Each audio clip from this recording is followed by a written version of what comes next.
Attention, vous écoutez un podcast audioactif.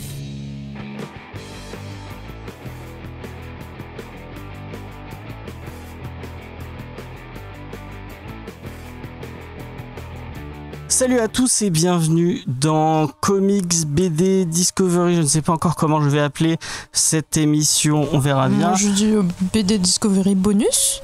Ouais, mais non, en vrai, on finit un peu un petit voyage ensemble, parce que cet été on a fait un petit voyage. On a commencé avec le sculpteur de Scott McCloud, on a enchaîné avec, je sais même plus comment on a enchaîné. Enfin, on a fait on a fait Habibi, on a fait le Fax de Sarajevo, on a fait Astéréopolype, on a fait plein de BD très très indés, plein de BD que vous n'entendez pas parler forcément d'habitude. Il y avait même du coup Fax de Sarajevo qui n'est toujours pas édité, donc petit clin d'œil s'il y a des auditeurs qui nous écoutent, des éditeurs qui nous écoutent plutôt. Éditer Fax de Sarajevo, c'est trop bien, c'est génial. Lisez-le, c'est trop bien. On a parlé plein de trucs et on va finir très très bien avec, je pense que ça finit très bien cette thématique, avec Perpendiculaire au soleil de Valentine Cuny-Le Calais, avec qui on a la chance de discuter aujourd'hui. Bonjour Valentine, est-ce que ça va Valentine ? Bonjour, ça va très bien, merci beaucoup de l'invitation. Avec plaisir. En vrai, je vais vous dire la vérité. Tu me suivais sur Facebook, je ne sais même pas pourquoi tu me suivais sur Facebook. Sur Facebook. Ouais, sur Facebook, il y a encore des gens sur Facebook. Et quand j'ai vu que tu m'avais follow, je me dis mais c'est quelle occasion de faire une superbe émission. Je crois que c'est parce que tu es pas dans le groupe de Sonia Liu. Oui. Ah voilà, ça doit être pour ça. C'est ça le lien. Ouais, incroyable. je crois que c'est ça le lien. Incroyable. Le true crime. J'ai fait des émissions avec elle. Et bah c'est pour ça. Voilà. C'est exactement pour ça. Oui, je suis une grande fan de Sonia Liu. Elle est très cool. Et en plus, elle est très gentille. Donc voilà. Normalement, on devait être avec le meilleur animateur de la meilleure émission de James F.A. Universe, qui est BD Discovery. Mais il est allé chercher son chat qui est perdu. On a une grosse pensée. Ça a été un peu tout un épisode cet été. On en a parlé un peu à chaque fois. On espère vraiment que Doug va être retrouvé. Je le rappelle, si vous êtes sur Juvignac, que vous voyez un petit chat blanc, noir et blanc, excusez-moi, avec une queue cassée, retrouvez-le, parce qu'en plus il est asthmatique, donc voilà, le pauvre. On croise les doigts pour Judas et on pense très fort à lui, et il avait adoré ta BD, donc c'est dommage. Je l'embrasse et j'espère que c'est bien son chat. Ouais, moi aussi. Mais nous sommes avec la personne pour laquelle vous n'aurez pas de BD Discovery, Corto Maltese, puisque hier je lui ai demandé et elle m'a dit jamais de la vie. J'ai jamais dit ça. Si. Non. Diane, aka Mouton de poussière, aka plein de choses. Libraire à Easter Egg 11 rue des Sœurs Noires. Et d'ailleurs, je l'ai pas dit, on est dans un lieu un peu particulier. On aurait pu être à Easter Egg 11 rue des Sœurs Noires, mais la deuxième salle n'est toujours pas prête. J'aurais mis un peu le couteau dans la plaie. Nous sommes chez Entrée Libre, et je n'ai pas du tout l'adresse d'Entrée Libre, c'est pas loin d'Easter Egg. Non, ça le fait pas, attends. Une super librairie de BD indé dont on a parlé plusieurs fois, et il faut qu'on reçoive Zelda de chez Entrée Libre pour discuter BD avec elle. Peut-être qu'on parlera avec un des responsables après, quand on aura fini l'émission, parce que je lui en ai proposé de le faire tout à l'heure. Et donc Entrée Libre, ça se situe au 1 rue Voltaire, et donc à Montpellier, et c'est une librairie du coup tenue par la maison d'édition 6 Pieds Sous Terre, et qui est vraiment spécialisée en bande dessinée indé. Et puis BD en général, comics, manga, ils font un peu de tout, en général. Le local est immense, ils font des expos. En ce moment, il y a une superbe expo, du coup, donc franchement, n'hésitez pas à y passer. Ils font plein d'ateliers, si vous êtes en vacances à Montpellier, ou si vous y habitez. Et je me permets d'intervenir, mais chez 6 Pieds Sous Terre, le 13 septembre, sortie de Adieu mon royaume de Marcel Chorgiane, et je ne peux que le conseiller à tout le monde. Okay. Tout le monde. Trop bien. C'est noté. Et ben on note. Et nous sommes aussi avec Marion. Ça va Marion ? Ça va et toi ? Du coup Marion, est-ce que je dis ex-libraire ou je dis futur libraire ? On peut dire... Comment on peut dire Libraire en attente, je sais pas, en pause. Libraire en pause. Libraire en pause, ça te va bien. Libraire en pause. Et toujours le fameux compte Instagram, La Baleine Stellaire. Toujours. Où vous retrouvez plein de reviews et plein de trucs. Et peut-être une review de... Du coup, j'allais dire Racine parce que c'était le titre original. Mais enfin, le titre Ginseng Roots. Voilà, ok. De Craig Thompson. Ouais, de Craig Thompson. Qui sort au mois de septembre. Et ça me fait un lien très très bien parce que normalement, on commence par des recos culturels. Et comme d'habitude, je ne dis pas à mon invité qu'il y a des recos culturels à trouver. Donc, je vais faire quelque chose d'un peu différent. Apparemment, Diane n'est pas au courant non plus. Il m'a envoyé le plan, il y avait 2 jours, oui, il a dit qu'il n'y avait pas de recours à faire. Oui, mais littéralement. J'ai changé d'avis. Je vous en ai parlé tout cet été. Il y a Blankets de Craig Thompson qui est ressorti à 12€. Franchement, c'est une des meilleures BD que j'ai lues de ma vie. Valentine, est-ce que tu as lu Blankets ? Oui. C'est dommage, j'avais prévu de te l'offrir. Bon, c'est pas grave, je le garde. Alors, je l'ai lu, mais je ne l'ai pas. Eh ben voilà. Bravo. Merci beaucoup, c'est merveilleux. Et Diane, tu n'as pas lu Blankets de Craig Thompson. Merci, donc James. voilà, un autre bouquin à mettre sur ta pile à lire. Qui va bientôt dépasser la tienne. Non, ce n'est pas possible. Je pense que si. Je pense que si ma pile à lire me tombe dessus, je meurs. Tellement elle est grande et tellement il y a des gros bouquins dedans. Et deuxième reco, sachez que le meilleur comics de tous les temps est sorti en Urban Nomad la semaine dernière, puisque Gotham Central de Ed Brubaker et Greg Rucka est sorti en Urban Nomad, donc à moins de 8€, vous pouvez vous acheter le meilleur comics autour de Batman. Je sais pas si tu as lu Gotham Central. Et bah faut que tu lises. Du coup maintenant il est pas cher. Ouais, il est pas cher. Il est à 8,90. C'est la meilleure histoire et la meilleure série autour de Batman, mais qui ne parle pas de Batman, puisque on en a parlé 40 milliards de fois dans cette émission, mais ce n'est pas grave, on va continuer. C'est sur le commissariat des crimes majeurs de Gotham, et en fait on voit la vie des flics de Gotham. Comment c'est de vivre dans une ville où tu as le Joker, où tu as Mr. Freeze qui peuvent te tuer en ouvrant juste une porte qui arrive dans le tout premier épisode, je crois, pour un des flics de Gotham. C'est écrit par Ed Brubaker qui est un génie du polar et par Greg Rucka qui est selon moi la personne qui écrit le mieux les personnages féminins de la Terre. Greg Rucka est un dieu. Si vous n'avez pas lu son Wonder Woman, lisez son Wonder Woman. Si vous n'avez jamais lu de Greg Rucka, lisez de Greg Rucka. J'étais à 2 doigts. Si mon compte n'était pas en découvert, j'allais passer une librairie et acheter deux exemplaires pour les offrir à Diane, sachant qu'elle ne le lira jamais, et à Valentine, qui peut-être elle le lira. Parce que, non, en vrai, tu le vends très bien, mais tu sais, il faut que je lise des romans. C'est vrai. Mais même si vous aimez pas Batman, vous pouvez lire Gotham Central. C'est un pilier de ce genre, voilà, qui est le comics. On va enchaîner avec le plan. J'ai déjà oublié quel était mon plan. Tac, c'était la review, je crois. Non, il me semblait que c'était l'interview en premier, mais on peut faire la review en premier si tu veux. Ouais, on va commencer par la review si ça te dérange pas. Très bien. Donc en tout cas, lisez Blankets et lisez Gotham Central, parce que c'est de la balle. Et du coup, pourquoi on est là ? Pourquoi on a fait cette émission surprise un petit peu hors de ce qu'on fait d'habitude ? Hors de sentier de BD Discovery. Exactement, hors de BD Discovery, hors de Comics Discovery, on va faire une espèce de crossover. C'est parce qu'on va vous parler de Perpendiculaire au soleil de Valentine Cuny-Le-Calais, qui est donc présente avec nous. Je vais vous faire donc la petite review que j'ai écrite, si j'arrive à m'en sortir avec mon téléphone. Oui. Donc, Perpendiculaire au soleil est une bande dessinée immense, tant par sa taille, elle fait 436 pages, que par ce qu'elle porte. Valentine Cuny-Le-Calais y relate sa relation épistolaire avec le plus jeune condamné à mort des États-Unis, Reynaldo McGirth.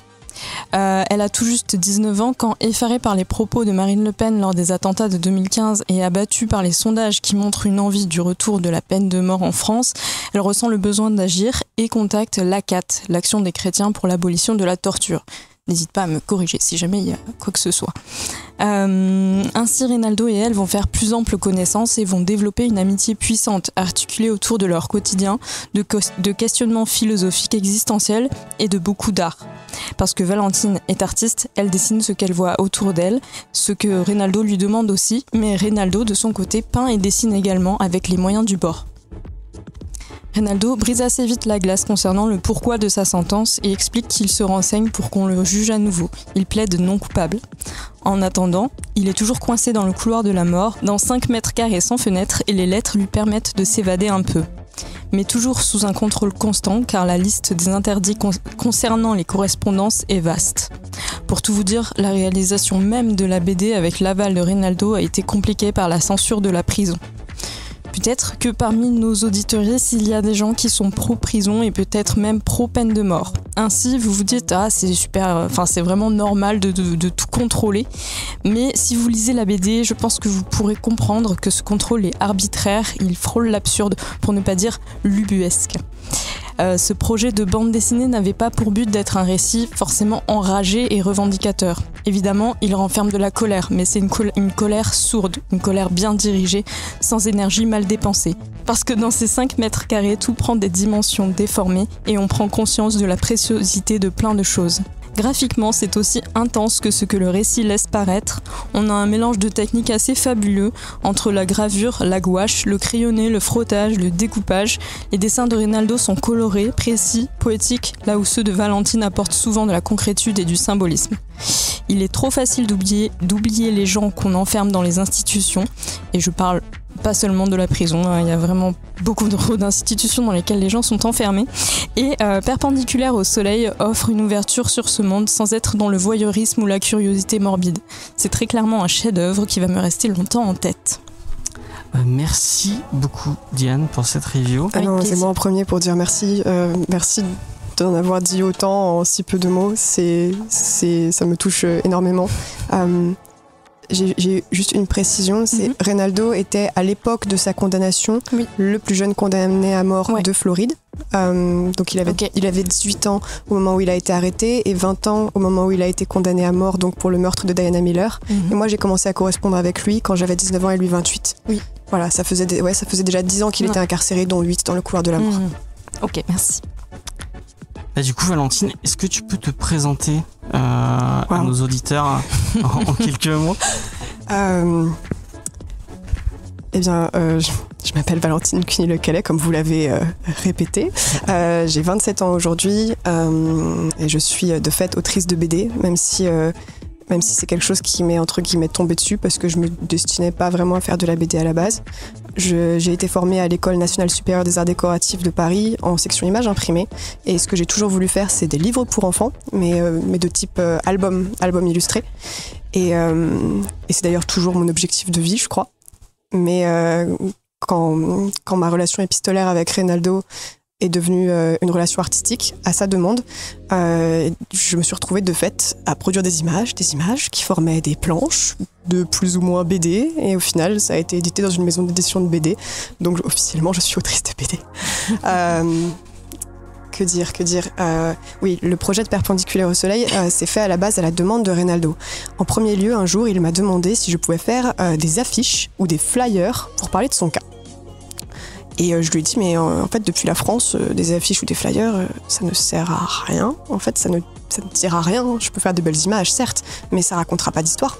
En tout cas, pas suffisamment. Et du coup, je lui ai proposé de faire un livre illustré, hybride. Et qui dit hybride dit en fait bande dessinée, parce que la bande dessinée, c'est le genre bâtard par excellence. Et ça s'est développé comme ça, en essayant d'inclure donc l'histoire de notre amitié, de notre correspondance, de mes visites en prison aussi, puisque ça a fini par aboutir par ça aussi, et en même temps le portrait d'un système carcéral, en fait. L'important, c'était ça. Et avant tout aussi, ce que Perpendiculaire au soleil n'est pas, c'est un récit de contre-enquête lié au crime pour lequel Reynaldo a été condamné. Dans la bande dessinée, il y a un compte-rendu du crime pour lequel il a été condamné, qui est présenté, que j'ai réalisé à partir des dossiers judiciaires officiels qui sont disponibles dans des archives en ligne. Et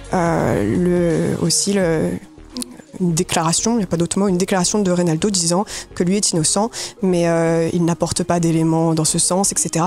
C'était pas du tout l'objectif parce que d'une part, ce n'était pas ma place, et d'autre part, même si j'avais eu des éléments inédits pour faire avancer son cas, etc., c'est extrêmement mal vu dans les cours américaines que des petits Européens se mêlent du processus judiciaire américain. Donc même si j'avais considéré que c'était ma place, ce qui n'est pas le cas, ça n'aurait fait que lui apporter des problèmes. Et la dernière chose que je précise, c'est qu'il y a à peu près un mois, la peine de Reynaldo a été commuée en peine d'emprisonnement à la prison à vie, puisque sa resentence avait depuis des années été déclarée inconstitutionnelle parce qu'elle avait été promulguée par un jury non unanime, ce qui est normalement illégal. Et donc finalement, de par ce manquement dans la procédure, sa peine a été commuée. Dans l'état actuel des choses, il passera toute la fin de sa vie derrière les barreaux. Ok. Et c'est quoi ton lien avec le 9e art comment est-ce que tu lisais beaucoup de BD petite? Est-ce que c'est quelque chose qui t'a... Je lisais beaucoup de BD petites, je faisais beaucoup de BD petites. Ma première bande dessinée d'enfance reliée avec des agrafes, c'était une petite BD qui s'appelait En prison. En prison, A-N, espace P-R-I-Z-O-N. Et je lisais beaucoup de bandes dessinées, comme beaucoup de gens, c'est de la BD à papa. Et je dis ça sans mépris aucun, parce que je sais qu'aujourd'hui il y a pas mal de gens qui crachent sur certains vieux trucs, mais moi j'adore ça.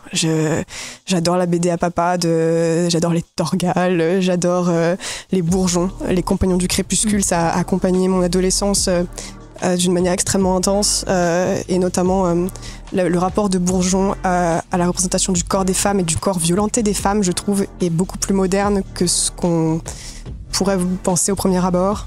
Et ensuite, tout doucement, des découvertes des grands romans graphiques. Et un peu comme avec la musique, on se rappelle tous du moment où on avait l'impression d'être seul au monde, au moment où on découvrait Dark Side of the Moon de Pink Floyd, etc. On a l'impression d'avoir soudainement cette relation extrêmement intime avec une œuvre qui est en fait super célèbre. Et c'est ça que j'ai ressenti face à Maus, face à Persepolis, face aussi en vérité à du Craig Thompson. Bref, c'est...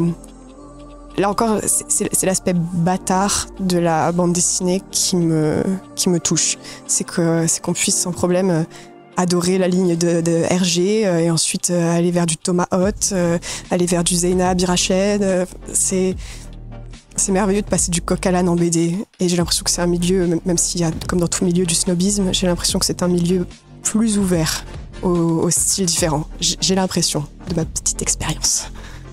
Ça fait peut-être partie aussi de la diversité et de la richesse du monde de la BD, justement, de pouvoir passer d'un univers graphique à un autre et qui nous permet d'avoir accès à autant de styles différents.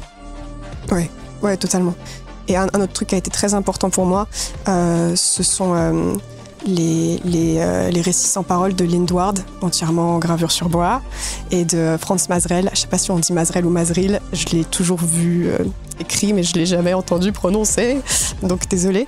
Mais voilà, quand j'ai découvert l'idée, ça a été hyper marquant pour moi, et la place de l'image gravée, qui est encore un art populaire, et qui le reste, et qui donne accès à des très beaux tirages pour pas cher, c'est quelque chose qui me touche immensément. Et du coup, tu le disais, dans la BD, tu le dis que tu as fait des études aux États-Unis, donc tu as voyagé aux États-Unis. Est-ce que tu as eu un rapport avec le comics un peu plus comme nous on parle de comics Pas tant. J'ai lu assez peu de comics. Okay. J'ai adoré certains grands classiques, Un long Halloween, les Alan Moore, pas de problème avec ça. Mais c'est plutôt ce qui m'a plus marqué dans la bande dessinée américaine. Craig Thompson, on en revient toujours là. Alison Bechdel. Je veux dire, d'ailleurs, dans Perpendiculaire au soleil, il y a un moment, c'est cité, la couverture de Fun Home. Et puis. J'ai oublié son nom, c'est affreux. Can we talk about something more pleasant? D'une autrice qui parle de la vieillesse de ses parents et de la maladie jusqu'à la mort. J'ai oublié son nom, j'ai honte. Excusez-moi. Mais oui, c'est plutôt ce type de bande dessinée-là américaine qui m'a beaucoup touchée, peut-être plus que le comics. Ok. Donc t'as pas fait 2-3 tours dans les vieux comic shops avec bon bref. Non, alors non, mais ce qui était vraiment cool, c'est que quand j'ai vécu donc à Chicago, j'étais dans une grande maison coopérative qui était remplie avec des communistes, sans doute les seuls communistes des États-Unis, et on a beaucoup échangé de bouquins, et notamment je pense que j'ai jamais autant parlé de Louise Michel, paradoxalement, à Chicago, et il y avait aussi on s'échangeait des BD et tout, c'était vraiment merveilleux de ce point de vue-là, encore mieux qu'une boutique. Le nom de l'autrice que tu Rose Chast, exactement là. Can we talk about something more pleasant? C'est une merveille, ce bouquin, une merveille. Ok. On note aussi. Ouais, on note une liste qui va commencer à être très très longue. Est-ce que tu as des œuvres qui t'ont donné envie de faire la BD ou J'en ai cité quelques-unes. Je pense que, comme je viens plutôt de l'illustration, c'est plutôt les histoires sans parole de Lindward par exemple qui me motive immensément, et j'ai un rapport à l'image qui est plus proche de l'illustration. Après évidemment on a un pied d'un côté, un pied de l'autre, et c'est ça qui est drôle. Et aussi un truc qui a été réédité pas exactement récemment, mais je crois il y a 10 ans, c'est les Gustave Doré, Désagrément d'un voyage d'agrément. Mais quelle merveille, je crois que c'est édition 2024 la réédition si je ne m'abuse. Et c'est merveilleux, on avait l'impression que tout était déjà là, quoi. Et bref, voilà, c'est ce genre de choses. Et puis en fait, c'est l'envie de creuser les images qui m'intéresse. Et du coup, je pense que c'est aussi pour ça que parmi mes auteurs préférés, il y a souvent des gens qui ont un pied de chaque côté, entre guillemets. Dans ce cas-là, je peux te conseiller Anouk Faure si tu as jamais lu ni vu son travail. C'est une illustratrice qui s'est mise à écrire des romans. Ouais, et qui fait de la gravure, et elle est à Paris. Et franchement, c'est fabuleux ce qu'elle fait. Et c'est dans la veine fantastique plutôt. C'est de la gravure sur plaque en métal en plus. Ouais. Elle fait le nom me dit quelque chose, j'ai dû voir les images. C'est très probable. Mais oui, faudra que je le note. Et pour l'avoir rencontré cette année, c'est quelqu'un de super intéressant, et je pense que ça te parlera beaucoup comme travail. Franchement, à quelques exceptions près, j'ai l'impression que les auteurs de BD sont pas bégueules et sont sympas. Elle n'est pas BDiste du tout. Enfin, pas de BD pour le créateurs d'images. En fait, on est tellement des tâcherons. C'est ça. On est tellement à la table de trait. C'est comme les animateurs, les personnes qui font de l'animation. Globalement, j'ai pas rencontré beaucoup de gens horribles qui font de l'animation. Dans l'animation, les gens sont adorables. Ce type de travail, j'ai l'impression, rend un peu sympathique. Oui, je pense, ouais. Elle disait là, cette année, elle a gagné le Grand Prix de l'imaginaire de l'illustration. Et dans son discours, en fait, elle explique tout de suite que j'ai trouvé ça hyper mignon. Elle explique qu'elle n'avait pas du tout prévu de faire un discours, parce que habituellement, les illustrateurs, on leur file un prix, on leur dit merci, va t'asseoir, maintenant c'est au prochain. Et du coup, elle était un peu émue et émerveillée de pouvoir être sur scène, de dire merci, de citer ses influences. Et ouais. Fort et son travail. Ah mais si. Alors j'ai un livre d'Anouk Faure, voilà. Okay. Et c'est un petit léporello superbe une sorte de forêt. Ça y est, j'étais là en mode je le connais. Si oui, j'ai un superbe petit léporello d'elle qui est trop bien. Adorable. J'aime beaucoup ce type de dessin. C'est Miyazaki mais pas vraiment. Ça bouge, ça volute, j'adore ça. Ok. Eh ben, merci beaucoup pour toutes ces références. J'espère que les auditeurs ont tout noté et qu'ils achèteront tout ça et qu'ils le liront. Diane, elle en parlait dans la review de ce qui a un peu lancé ton envie de communiquer avec, et de parler de la. Je sais pas si c'est parler de la peine de mort ou communiquer avec un parce qu'à la base, oui, tu voulais juste... C'était pas parler, en fait. À l'époque, j'avais simplement la chose dont j'étais le plus sûre, la conviction la plus importante, je crois que j'avais à l'époque, du haut de ma fin d'adolescence, de fait, c'était que la peine de mort ne devrait exister nulle part et sous aucun prétexte. C'est mon opinion, mais voilà, c'était à l'époque la conviction la plus forte que j'avais. Et à partir de là, je me suis dit que puisque c'était ça qui... Ce en quoi je croyais le plus, c'est aussi là-dedans peut-être que je pourrais être utile à mon échelle. Il ne s'agissait pas de parler parce que je vois pas, j'avais aucune expérience de la peine de mort de fait. Je l'ai toujours pas, on pourrait dire. Mais je me suis dit que ce que je pouvais faire, c'était m'engager à ce niveau-là et à un niveau un niveau très quotidien et en fait très discret, qui est de mener une correspondance dans la longueur. En fait, voilà, du haut de mes 19 ans, je me suis dit quels sont mes points forts. A priori, je suis quelqu'un de constant. Et je suis quelqu'un qui est capable de m'engager plutôt dans la durée.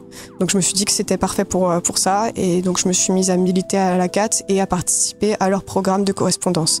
Ce qui est très bien dans leur programme de correspondance, c'est que les gens sont mis en contact à l'aveugle. On ne choisit pas son détenu sur catalogue et le détenu ne nous choisit pas non plus. Oui, c'était une condition sine qua non parce que je voulais pas, moi, commencer à me renseigner sur les gens, choisir entre les crimes, etc.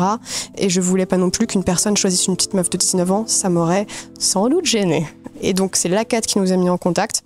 Officiellement, c'est premier arrivé, premier servi. Je sais pas s'il y a ensuite des petits choix en cuisine qui se font. Mais de fait, c'est comme ça que j'ai été mise en contact avec Reynaldo. Le fait de prendre la parole ensuite publiquement sur ce sujet, c'est venu de sa demande, en fait. De sa demande. Mais le fait qu'il me demande, c'était un point de départ, mais ça n'a pas effacé toutes les questions de légitimité aussi qui se posent sur un sujet pareil. Et du coup aussi le choix des angles de perpendiculaire au soleil, de chapitre en chapitre, ça a été aussi des questionnements assez intenses de ce qui se représente pas, comment on représente les choses, comment est-ce qu'on avance les choses, quelles sont nos limites.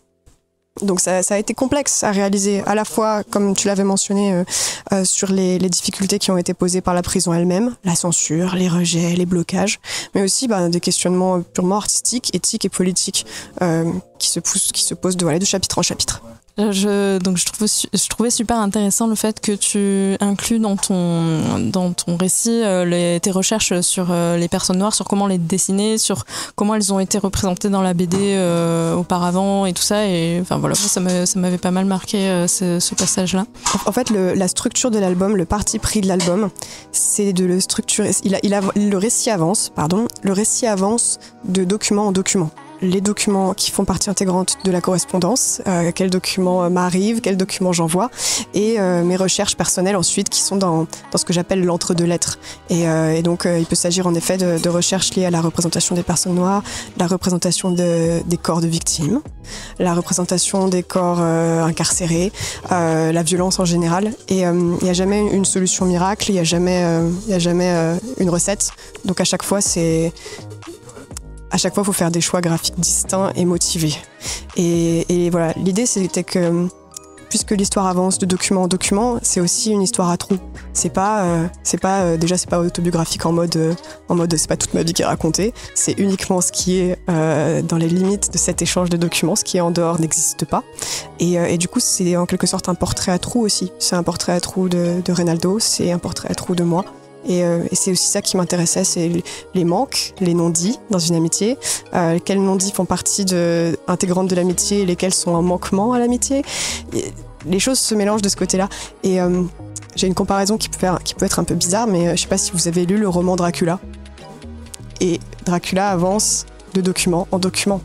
Ça avance du journal de Mina Harker à l'extrait de gazette de presse, au carnet de bord du capitaine du vaisseau. J'ai oublié le nom du vaisseau. Bref, ça avance de document en document et les héros, pour finir par contrôler le mal, pour contrôler Dracula, il faut contrôler la documentation parcellaire jusqu'à remplir les trous. Et dans un sens, perpendiculaire au soleil, c'est un peu ça. C'est essayer de remplir les trous et d'accepter aussi qu'à un moment, le document, il manque. Et quand le document manque, l'imagination prend le relais. Et c'est aussi l'un des usages des différentes techniques au sein de l'album. Ok, très intéressant. Du coup, tu parlais d'amitié. Est-ce que tu peux nous parler un peu de ta relation avec Reynaldo, comment ça s'est construit, comment ça évolue maintenant Ouais, déjà un truc qui m'a étonné, c'est que j'étais en face de quelqu'un de jeune. Donc on avait quand même quasiment 10 ans d'écart, hein, mais ça restait quelqu'un de jeune, voilà, il avait 28 ans.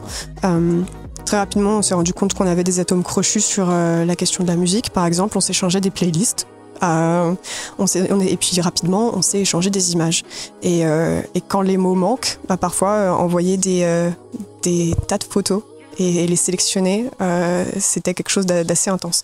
Donc notre relation s'est beaucoup fondée sur la partie artistique et aussi sur quelque chose aussi qui est un peu la vie par procuration. Ce que Reynaldo m'a demandé, c'était de voir le monde par mes yeux. Et du coup, soudainement, non seulement je vivais des choses en tant que jeune femme, mais aussi je me disais comment est-ce que je transmets ces choses-là à quelqu'un qui peut pas les voir. Et c'est un truc assez proche de s'imaginer d'écrire quelque chose à une personne aveugle qui est à côté de vous. Et en cela, Reynaldo a été un peu, entre très gros guillemets, mon ombre pendant de nombreuses années. Et il fallait que je pense à documenter mon quotidien aussi pour lui. Ensuite, donc, il y a eu mes études à Chicago qui m'ont donné l'occasion de prendre un vol interne et de lui rendre visite 3 jours d'affilée pour la première fois. J'étais logée chez donc, une vieille dame suisse qui avait une toute petite maison dans la ville qui est à côté de la prison et qui m'a emmenée là-bas tous les jours et qui visitait elle-même qui rendait visite elle-même à son époux de l'époque.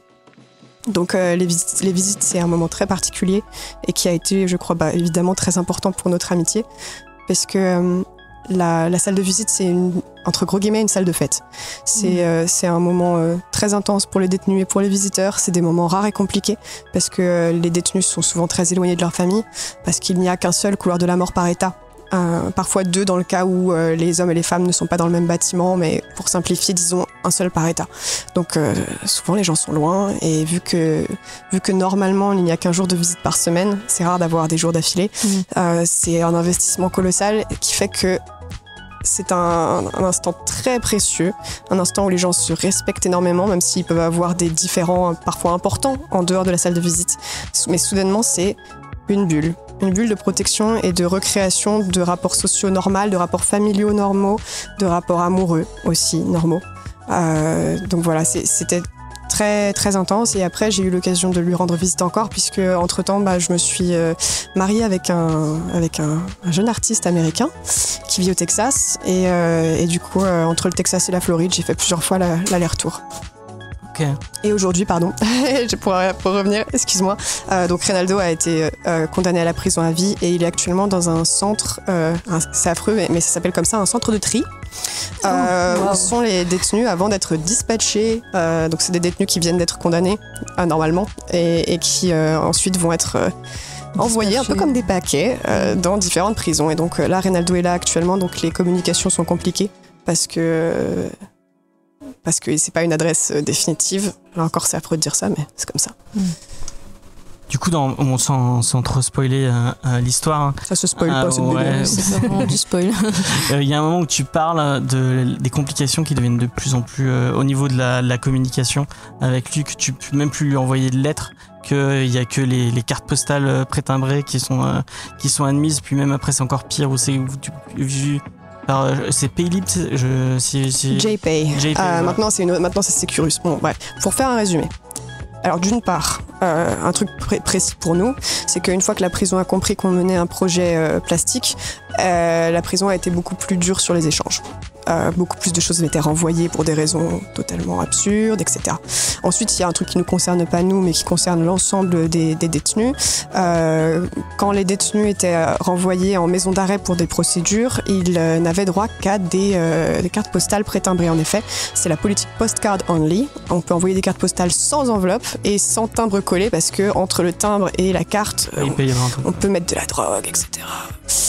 Donc c'est très compliqué parce que ça veut dire que pour les relations normales, on est forcé d'avoir des mauvaises nouvelles annoncées sur des cartes postales. On est forcé de communiquer avec son patron pour essayer de conserver son travail par des cartes postales parce qu'en maison d'arrêt, c'est majoritairement des gens qui passent en jugement, plus les gens en effet qui sont transférés juste pour des audiences. Donc ça, c'était des périodes très compliquées, mais aussi juste après la sortie de la bande dessinée, la Floride a transformé sa législation et l'ensemble des détenus de Floride, condamnés à mort inclus, mais aussi tous les autres, ne peuvent plus recevoir de lettres papier. Les lettres papier venant de l'extérieur sont envoyées à un centre de digitalisation et de tri qui va scanner les lettres, détruire les originaux et envoyer les scans sur des tablettes qui sont des espèces d'iPad mais en version vraiment toute pourrie aux détenus. Donc ils n'ont plus accès à la matière. C'est terminé. Et donc tout ça passe par une entreprise privée qui s'appelle JPay ou Securus. Ça a bougé, il y a eu des transitions entre les deux, mais en gros c'est la même boîte qui chapeaute les deux. Donc ça n'a pas beaucoup d'importance d'utiliser un terme ou l'autre. Et ensuite, 1 an plus tard, le Texas a fait pareil. Et donc on peut plus envoyer de lettres papier là-bas. Et une anecdote à propos du Texas, c'est que juste avant que l'interdiction soit mise en place, j'avais envoyé une enveloppe remplie avec des photocopies de certaines de mes œuvres à un détenu qui est dans le couloir de la mort du Texas. Et c'était l'un des derniers envois papier qu'il avait reçu, qu'il a pu recevoir. Et avec ces photocopies, il a fait un énorme collage et une toile trop belle que ensuite il m'a envoyée et qui est l'une des œuvres les plus belles que je possède de toute ma vie. C'est un artiste qui s'appelle Robert Will et qui est incroyable. Pour regarder son travail, c'est vraiment fou. C'est incroyable. Du coup, on en apprend. Hein. J'ai lu la BD, donc tout ce que tu dis à l'intérieur sur le système JPay, etc. Je trouvais déjà ça à la fois cruel et injuste, parce qu'il y a tu racontes à un moment donné que sur ces tablettes, sur ces plateformes, chaque détenu qui en reçoit une n'ont plus accès à leur Bible parce que la Bible est sur la tablette et qu'ils sont facturés pour les minutes de lecture. Alors, un truc qui est très cynique avec ce processus, donc cette entreprise JPay a donc ce système de tablettes et ça a été mis en place dans pas mal d'États en suivant les lois locales. Donc le fonctionnement change parce qu'il s'adapte selon les lois. Dans certains endroits, les détenus ont dû acheter les tablettes, dans d'autres, ils les ont reçues. Ça a été variable. Et en effet, dans certains États, comme il y a des livres électroniques sur ces tablettes, le système, c'est pas un système d'achat de livres, mais un système de lecture à la minute. Ce qui est monstrueux, mais c'est pas dans tous les États. Et en effet, dans un État, les détenus ont reçu la tablette sur laquelle il y avait une Bible électronique qui apparemment d'ailleurs était remplie de fautes, et ils ont dû rendre leur Bible papier qu'ils avaient forcément annoté. C'est un matériau qui se travaille, un livre sacré, et donc ils ont dû les rendre. Mais à chaque fois, c'est localement que l'entreprise s'est adaptée aux lois de chaque État et parfois aussi au changement de réglementation de chaque comté. Un comté aux États-Unis, c'est à peu près l'équivalent d'un département français pour simplifier. Donc il n'y a pas de généralité, et c'est aussi l'une des caractéristiques de la prison américaine, c'est que vu que les lois sont très différentes localement, les détenus ne sont jamais traités pareil.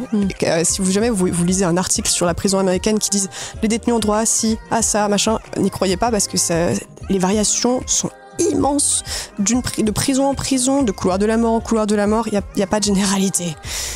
Mais c'est le principe de l'État fédéral où chaque État finalement fait ses propres règles, et on a beau être dans le même pays, les lois sont pas les mêmes d'un État à un État. Et même de comté en comté. Et ça, c'est vraiment très impressionnant. C'est très impressionnant. Mais du coup, ce que tu dis sur le fait de tout digitaliser, etc., je trouve qu'il y a quelque chose de très cruel où on leur enlève toute part d'humanité. En fait, ils n'ont plus accès à rien. Enfin, en tout cas, c'est comme ça que je le comprends. Et même de monétiser, quoi. C'est abusé de... En fait, oui, c'est ça. Il y a une question de monétisation. Ce qu'il faut savoir, c'est que l'Amérique, il y a pas mal de personnes qui disent que c'est la nation prison, la prison nation. Un quart de la population incarcérée mondiale est aux États-Unis. Ça coûte extrêmement cher à l'État. En revanche, ça engraisse un certain nombre de compagnies privées qui font leur beurre sur le dos des détenus quand ils peuvent travailler et des familles de détenus pour les détenus qui ne peuvent pas travailler. C'est pour ça qu'on parle c'est un concept qui s'appelle la prisonisation secondaire, qui a été mise au point par une sociologue qui s'appelle Megan Comfort. C'est les effets rebonds sur la famille et les proches de l'incarcération. Et l'un de ces effets, c'est un effet économique, c'est une capture financière. Parce que généralement, en tout cas dans le couloir de la mort, où la majeure partie des détenus n'ont pas le droit de travailler, c'est donc en fait les proches qui doivent financer le quotidien. Parce que aussi une autre chose qu'on oublie, c'est que la prison, c'est pas nourri, logé, blanchi aux États-Unis, et il faut payer cher pour être juste dans des conditions d'hygiène correctes, ou même pour manger à sa faim. Voilà, c'est vraiment, si on n'a pas d'argent en prison, on sera sale, on aura faim, on aura froid. Ça, c'est juste une réalité. Et du coup, c'est sur le dos des proches qui sont coupables par association. Alors, on a tellement de questions. Ouais, mais on n'est pas obligé de toutes les poser après. Mais moi, il y avait ce truc de est-ce que c'est si tu n'as pas envie de répondre, on coupera ou quoi que ce soit, mais est-ce que c'est un choix éditorial de ne pas faire une couverture souple cette BD ou c'est toi qui t'es dit non parce que je trouvais que ça aurait fait un écho plutôt intéressant par rapport à ce que tu dis dans la BD que en prison ils peuvent pas recevoir de bouquins avec une couverture en dur. Oui, ça a été une question que je me suis posée. En fait, au fur et à mesure de la création de l'album, j'envoyais des photocopies de planches à Reynaldo et très régulièrement, ces planches étaient rejetées. Donc en fait, je savais déjà que le livre, il n'y avait aucune chance de l'envoyer. Donc à partir de là, quand la maison d'édition m'a proposé une couverture en dur, j'étais là en mode oui. Bah oui, pourquoi pas. De toute façon, si j'avais eu l'espoir de pouvoir l'envoyer à Reynaldo et qu'il ait accès au livre final, j'aurais poussé pour une couverture souple. Mais en l'occurrence, voilà, sans espoir. Donc. Est-ce que tu souhaites le faire publier aux États-Unis ou c'est de l'internationaliser ou pas du tout ? Il y a déjà eu une traduction en italien et une traduction en catalan et en castillan. Et c'est vraiment cool parce que il y a quelques mois, j'étais dans des prisons au Mexique, à Oaxaca. Et eux, ils avaient vu la version française du livre. Et là, je vais pouvoir leur envoyer la version espagnole, ce qui me fait trop plaisir. C'était dans une prison où les détenus ont mis en place des ateliers de gravure autogérés dans la prison. Et c'est leur principale source de revenus. Okay. Et du coup, ils ont vu un truc en BD avec de la gravure et qui se passe en prison. Et ils étaient trop contents et ils m'ont invité et c'était trop bien. Mais oui, si jamais ça pouvait exister aux États-Unis, ce serait cool. Déjà, ça permettrait à mon beau-père de le lire. Salut Rick.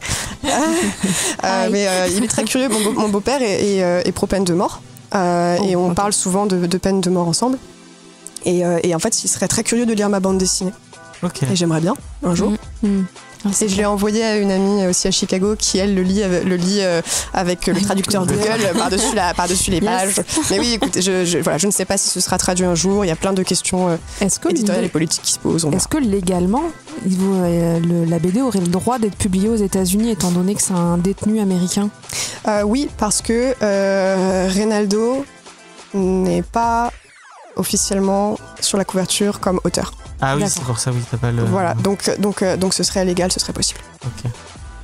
Je sais pas si tu veux répondre, mais tu dis dans la BD que tu l'as envoyé à son entourage. Oui, je l'ai envoyé à sa maman, je l'ai envoyé à sa fiancée, je l'ai envoyé à son avocate de l'époque. Et oui, j'ai eu des retours. Et puis j'ai aussi envoyé parfois des traductions d'articles qui paraissaient. Il y a eu aussi un gars, mon Dieu, j'ai oublié son nom, c'est terrible. Un gars qui fait du slam et qui a fait une chanson en français sur Reynaldo. J'ai envoyé le lien à sa mère et je lui ai envoyé une traduction des paroles et j'essaye de les garder dans la boucle, même si mine de rien, France-États-Unis c'est loin. Mais oui, j'essaye. C'est aussi le principe, c'est pas tout publié. Il faut faire vivre les choses et il faut continuer à faire le lien. Et est-ce que la publication de la BD elle a eu un impact direct sur Reynaldo, genre des gens qui sont allés faire des dons par exemple, ou il y a des gens qui communiquent avec lui. Oui, il y a des gens qui communiquent avec lui après avoir lu la bande dessinée et avec qui je suis en lien parce que j'aide les gens. Il y a beaucoup de gens qui sont venus me voir sur Instagram pour me dire soit qu'ils voulaient eux-mêmes rejoindre une asso de ce type et ils voulaient des conseils, soit communiquer directement avec Reynaldo au choix. Et déjà ça m'a fait immensément plaisir de pouvoir, là encore, c'est ce que je disais, servir de lien et puis parfois de pouvoir accompagner des gens dans un truc qui reste pas facile en fait. Mais c'est super parce qu'il y a des gens d'origine très diverses et avec des motivations aussi très diverses. Certains qui voulaient que ce soit sur la peine de mort, d'autres qui disaient non, moi je veux que ce soit local, je veux que ce soit en France.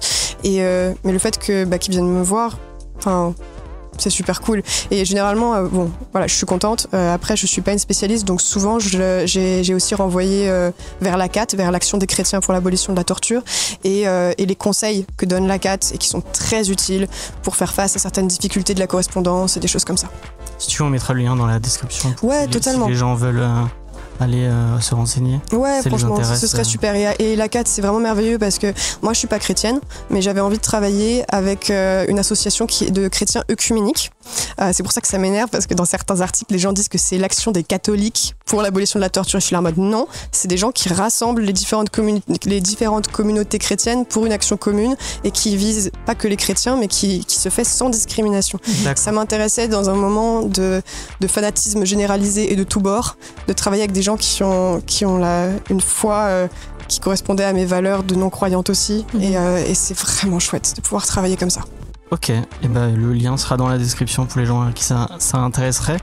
Moi j'ai vu une vidéo de France Inter parce que j'ai failli tomber dans un rabbit hole en me disant est-ce que je regarde toutes les interviews mais j'ai fait ça avec un autre auteur dont on ne parlera pas parce que s'il a écouté l'émission qu'on parle sur lui, à mon avis il nous déteste. Pour l'instant ça va. D'habitude on se brouille avec les 3/4 des gens avec qui on parle. Non, c'est pas vrai. Bon, on a fait une émission sur Fabrice No, je sais pas si ça te parle. Ah oui, oui, carrément, je l'ai croisé à Angoulême. Okay. Voilà. Bon, ne lui dis pas d'écouter notre émission. Pitié. Parce que voilà, bon bref. On était très salés, mais c'est pas. Ouais, ce n'est pas le sujet. C'est pas grave. Et je sais plus pourquoi oui. Et du coup, j'étais tombé dans ce rabbit hole où j'avais regardé toutes ces interviews et notamment une de 5 heures qui est très très longue. Et du coup, j'en ai regardé plusieurs de toi. Et celle de France Inter notamment où tu montres ce que tu fais en gravure et du coup on peut revenir un peu sur ce parti pris d'avoir plusieurs types de dessins, je sais pas, ou même de gravure ou de type d'image, voilà plutôt. Est-ce que tu peux nous parler un peu de ce parti pris là? L'idée, c'était d'insister sur le fait que c'est une histoire qui n'est pas linéaire et qui est, comme je le disais, fondée sur l'échange de documents très disparates, en fait. Et tout n'est pas du même registre.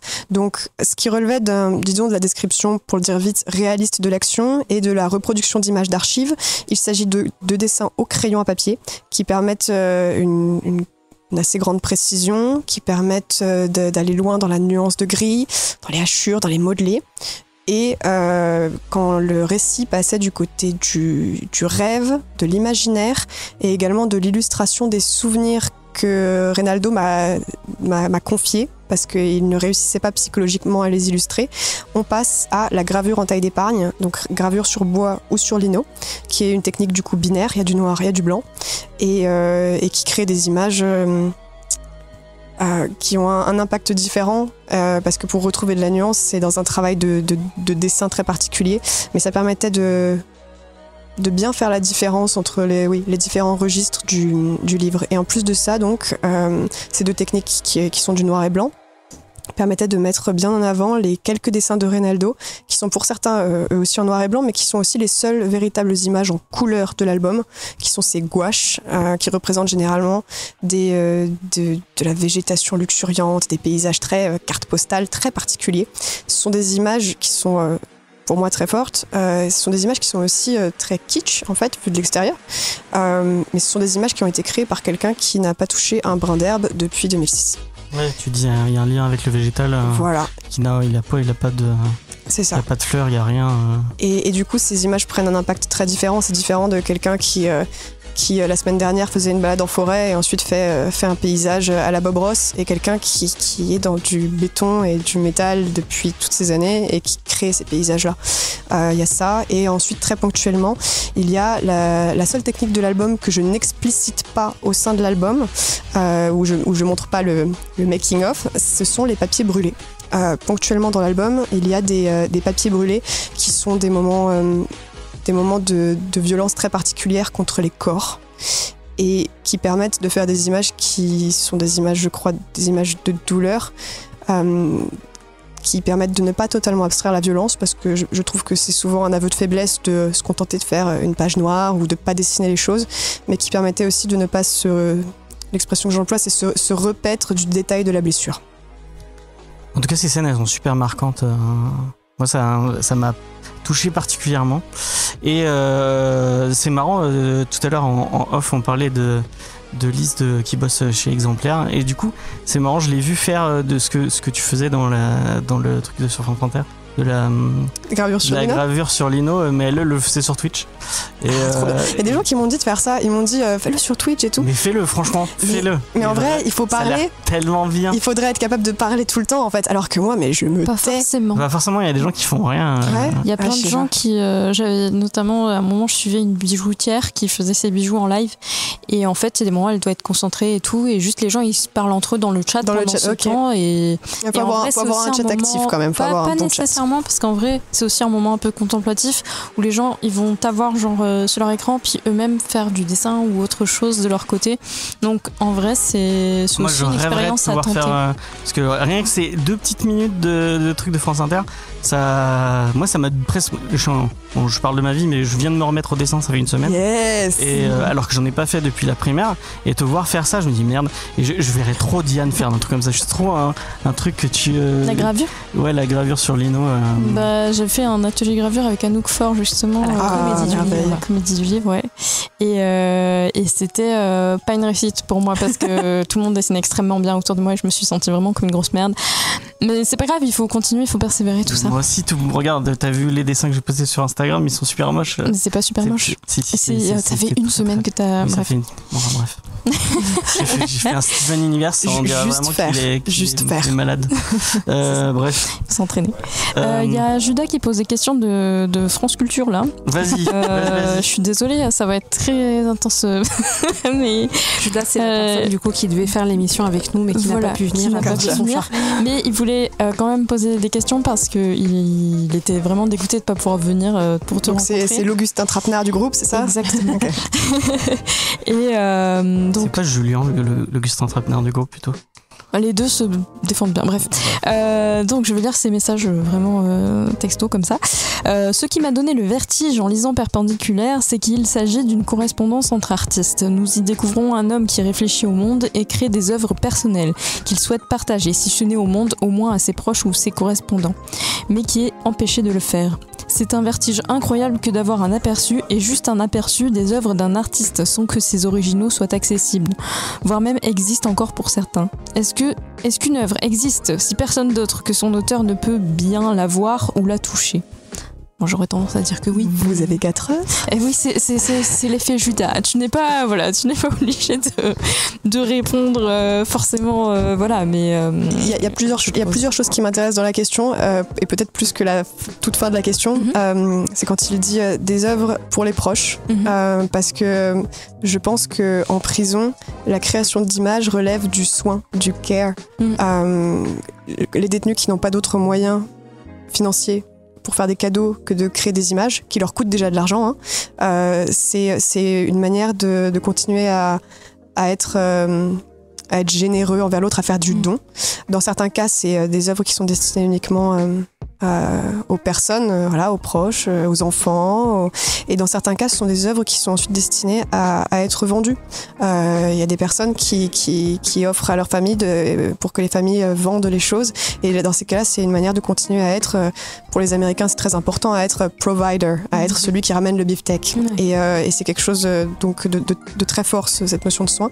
Et inversement, pour les proches, créer des images, que ce soit des dessins ou des photos pour les personnes incarcérées, c'est une manière d'étendre l'horizon, c'est quelque chose d'important. Il y a un projet superbe qui s'appelle Photo Request from Solitary, demande de photos depuis l'incarcération à l'isolement, qui est un projet qui a été fait par le collectif Tams Yorten, qui était un projet politique pour la fermeture d'une prison de haute sécurité.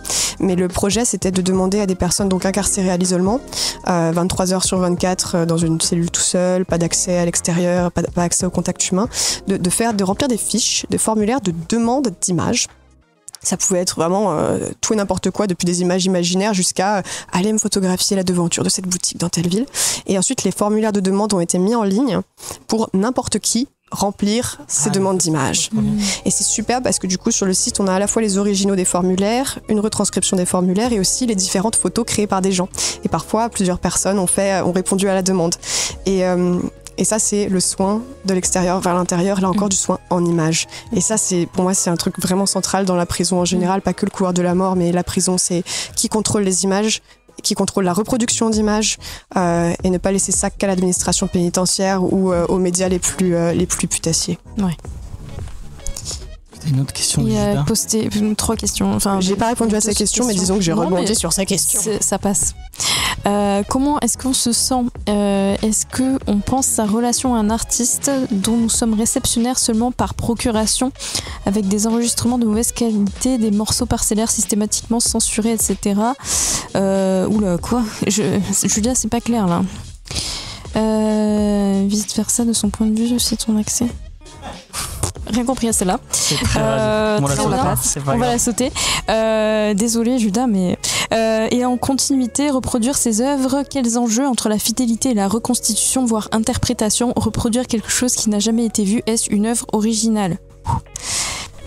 Ça, c'était quelque chose qui m'a beaucoup posé question parce que donc au tout début du projet, on pensait que Reynaldo ferait beaucoup plus d'images. Dans Perpendiculaire au soleil, qui fait donc, comme tu l'as rappelé, 436 pages, il y a à peu près une vingtaine de dessins de Reynaldo. Et l'objectif, c'était que ça finisse pas juste noyé dans mes planches. Et du coup, par exemple, dans chacun des dessins de Reynaldo, il y a sa signature qui a été ajoutée.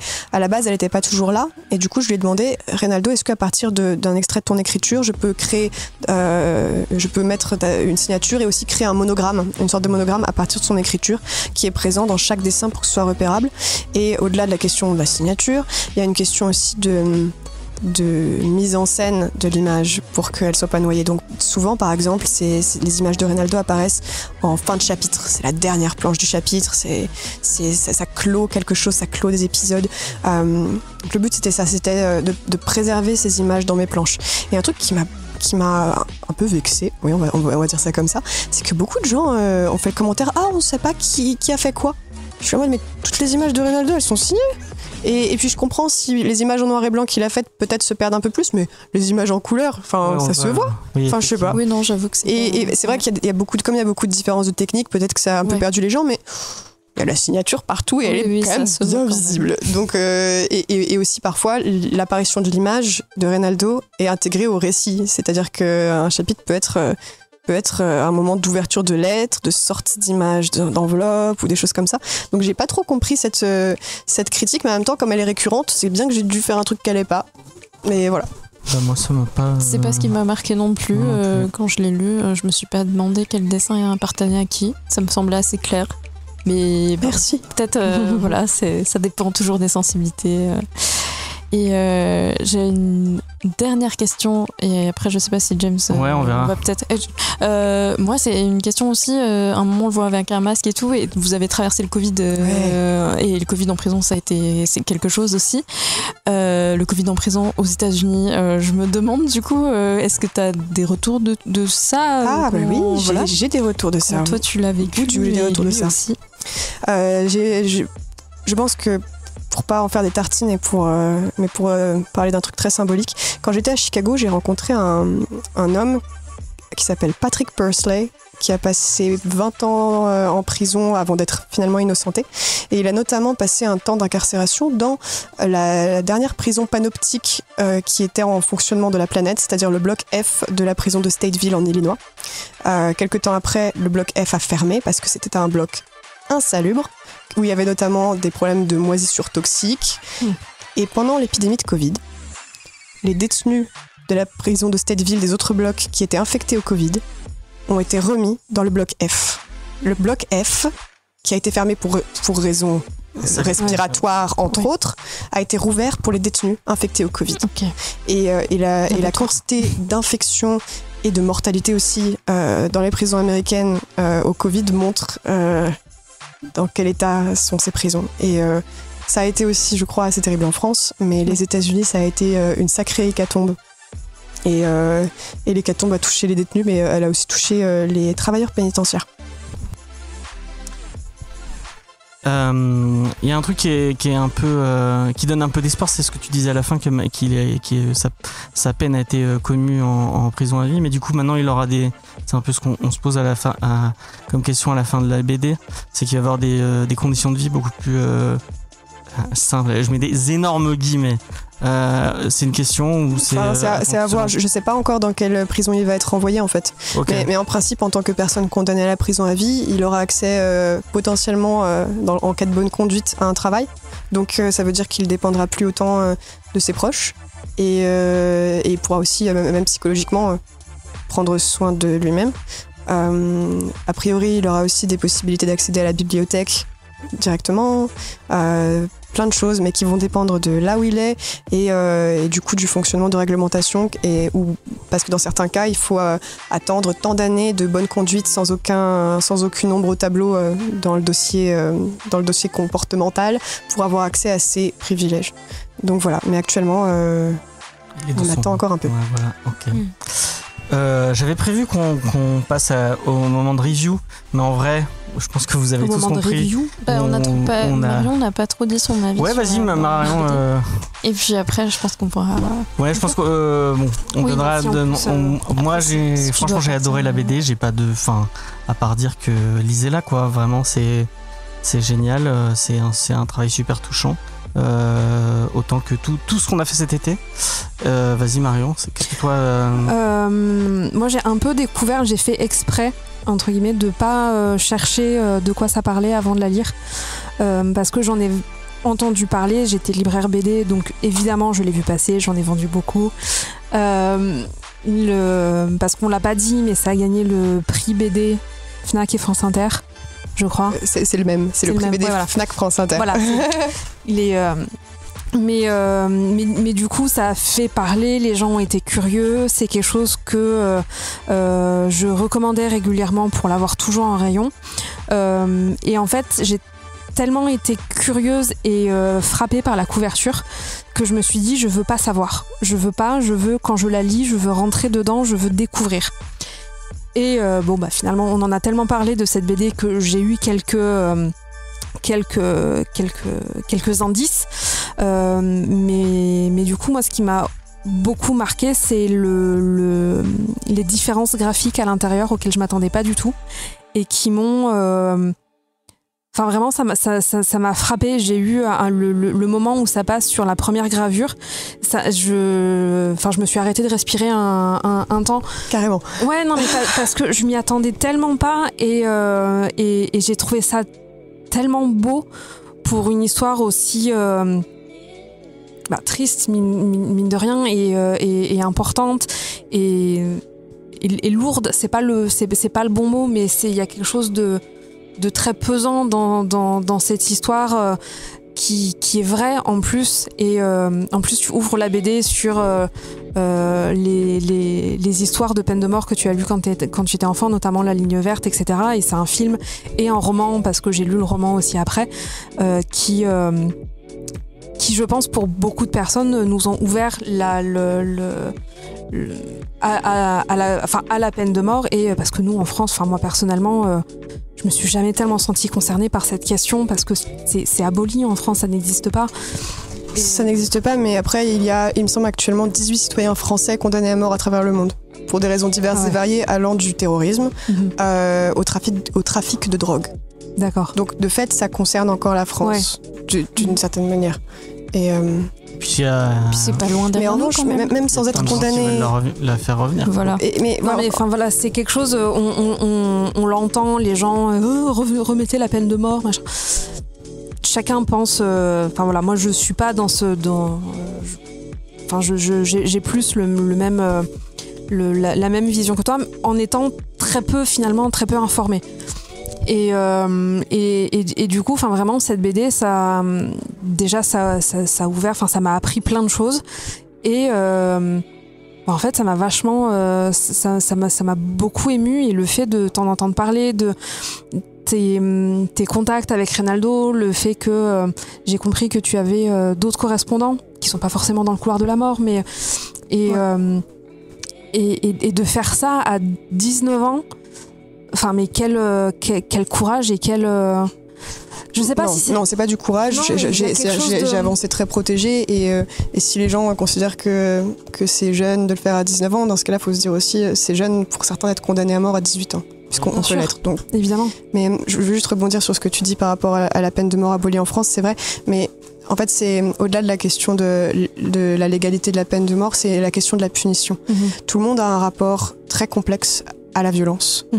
Et c'est ça le cœur du truc. Et c'est pour ça que j'ai des proches qui sont pour certains pro-peine de mort. Et il faut aller au-delà du clash facile entre les anti-peines de mort qui seraient des bénis oui-oui, des petits Care Bears, des bisounours, et les pro-peines de mort qui seraient juste des débiles assoiffés de sang, parce qu'en fait c'est pas vrai.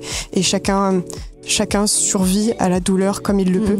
Évidemment, il y a aussi des questions de désinformation de part et d'autre, mais chacun survit à la violence comme il le peut. Et tu l'abordes dans la BD de toute façon, parce qu'il y a deux témoignages de deux mères témoignages qui ont un rapport complètement différent. Et rien que ça aussi, j'ai trouvé ça très fort en fait, parce que comme tu le dis, on gère pas, personne ne gère la douleur de la même façon, on sait pas de ce dont entre guillemets on a besoin. Et ouais, enfin du coup il m'a fallu 3 jours pour la lire. Habituellement moi une BD je la prends et one shot. Ouais. Et je la lis d'un coup, et là il y a vraiment des fois où je me dis c'était bien pour aujourd'hui, maintenant je vais faire une pause. C'était le tunnel. Les 10 droits du lecteur de Pénac, c'est ça, c'est avoir le droit de grappiller, le droit de commencer par la fin, le droit de s'arrêter, le droit de ne pas lire. Et je prends ça, c'est mon mot d'ordre, les 10 droits du lecteur. Mais voilà, si on reste sur la partie review, moi j'ai vraiment beaucoup aimé, et ouais, je pense que c'est quelque chose, une BD qu'on peut alors peut-être pas conseiller à tout le monde, parce que c'est quand même un peu à partir de 4 ans.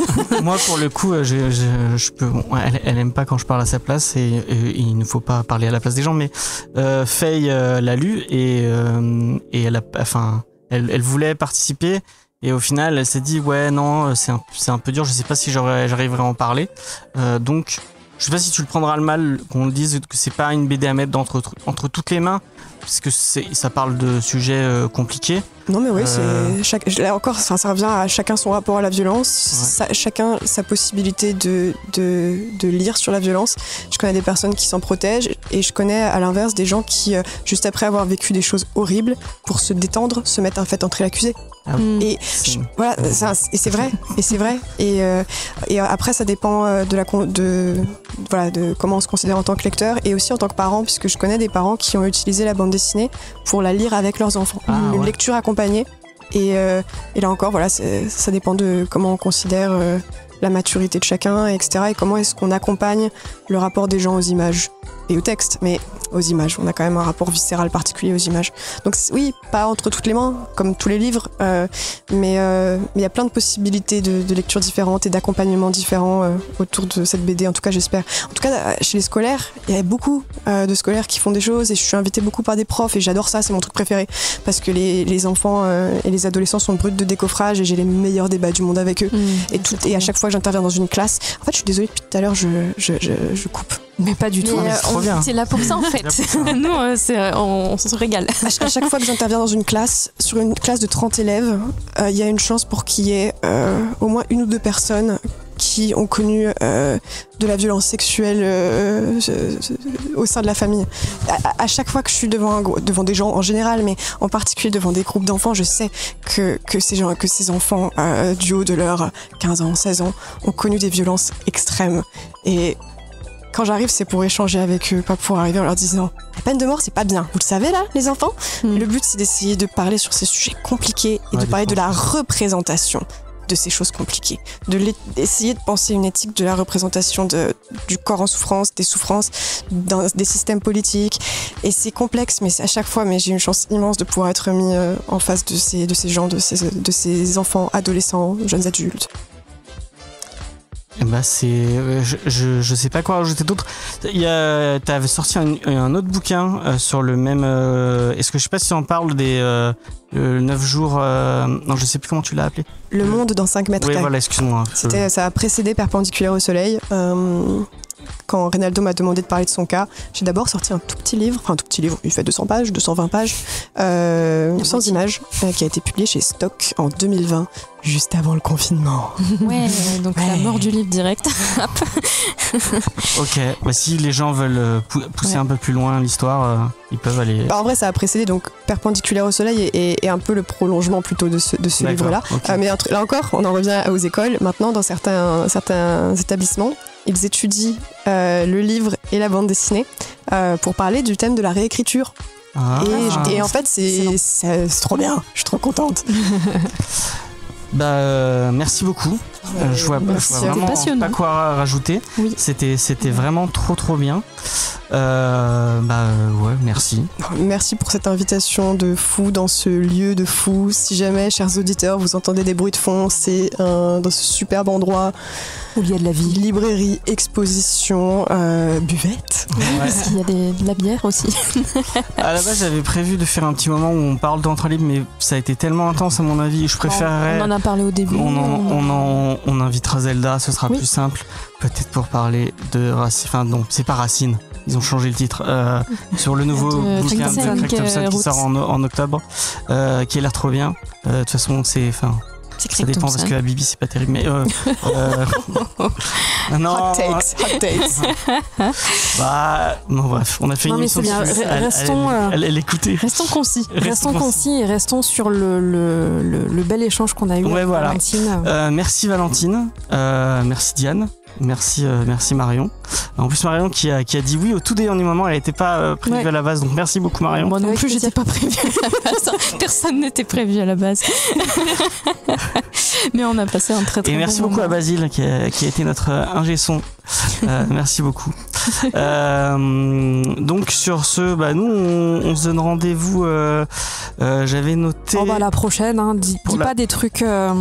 Mais j'avais noté notre reprise, je crois que c'est le 3 septembre, la reprise sur Twitch. C'est mon anniversaire. Ah voilà, on te le souhaitera à l'occasion.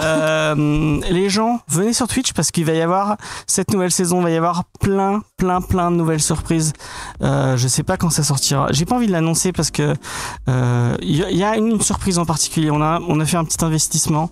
Donc vous verrez, venez sur Twitch, vous allez voir, va y avoir du petit changement avec des trucs sympas. Donc venez échanger avec nous sur Twitch. Je sais pas, on va reparler de Batman, on va reparler de mecs en collant avec qui portent des slips par-dessus leur collant pour se taper sur la gueule, vous inquiétez pas. On va arrêter les BD dépressives en noir et blanc. Avec quelques touches de couleur. Sur ce, moi je vous donne rendez-vous bientôt. Merci encore une fois Valentine. Merci tout le monde et à la prochaine.